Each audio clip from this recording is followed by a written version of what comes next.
در خانه جانم گل یاد تو درخشید، باغ صد خاطر خندید، عطر صد خاطر پیچید.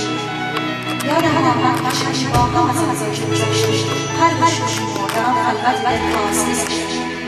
ساعتی بر لب آن جوجو نشستی، تو همه راز جهان ریخته در چشم سیاهت، من همه محو تماشای نگاهت.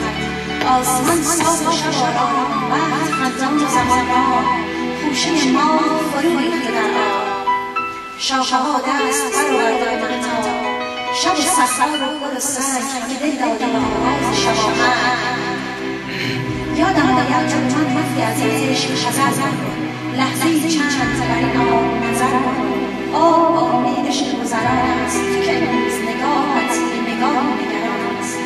باش فردا که دلت با دیگران است، تو فراموش کنی چندی از این شهر سفر کن.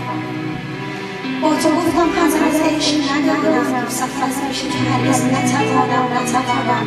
روز اول که دل من به تمنای تو پر زد، چو کبوتر لب بام تو نشستم. تو به من سنگ زدی، من نرمیدم نگسستم.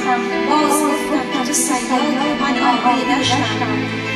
تا به دام تو درافتم همه جا گشتم حذر از عشق ندانم نتوانم. اشکی از شاخه فرو ریخت، مرغ شب ناله تلخی زد و بگریخت. اشک در چشم تو لرزید، ماه بر عشق تو خندید. یادم آید که دگر از تو جوابی نشنیدم. پای در دامن اندوه کشیدم، نگسستم نرمیدم. رفت در ظلمت غم آن شب و شب‌های دگر هم، نگرفتی دیگر از عاشق آزرده خبرم. نکنی دیگر از آن کوچه گذرم، بی تو اما به چه حالی من از آن کوچه گذشتم. بی تو اما به چه حالی من از آن کوچه گذشتم.